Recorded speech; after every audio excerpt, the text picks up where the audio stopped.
झुंडीची भाषा बोलला, तुमची आयमाई काढली। आमच्या ओबीसी बांधवांनी कधी असे वागले? आमचे ओबीसी बांधव कधी राष्ट्राच्या विरोधामध्ये गेले? नाही गेले। माझ्या दलित बांधवांना, माझ्या आंबेडकरी जनतेला आमची विनंती आहे, मंडल आयोग लागू करण्यासाठी बाबासाहेबांनी विचार केला होता। मंडल आयोगाच्या अगोदर कालेलकर आयोग 340 कलम बाबासाहेबांनी अभ्यास केला होता।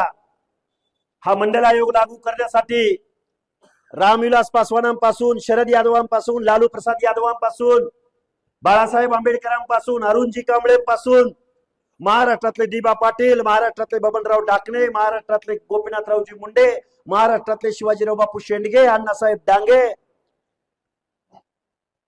जनार्दन पाटील, शब्बीर भाई अन्सारी, या माणसांनी मंडल आयोग अंमलबजावणीसाठी लढा उभा केला, लढा लढला। आणि 94 नंतर आमची माणसं कुठेतरी नगरसेवक, कुठेतरी एखादा झडपीचा सभापती, कुठेतरी एखाद्या शहरामध्ये ओबीसीचं आरक्षण पडला तर एखादा बंजारा महापौर, एखादा वंजारी महापौर, एखादा धनगराचा जिल्हा परिषदेला अध्यक्ष, एखाद दुसरा। आज हेच आरक्षण या कुणबी सर्टिफिकेटद्वारे तुमचं चॅलेंज झालंय। तुमच्या आरक्षणामध्ये घुसखोरी केलेली आहे यांनी ऑलरेडी।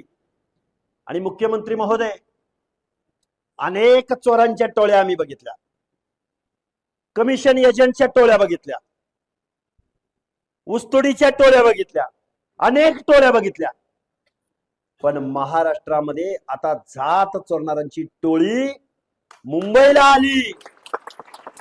आता काय म्हणतील, सर तुम्ही काय बोलताय? अहो एवढं सहज आणि सोपं आहे का हो? एवढं सहज आणि सोपं आहे?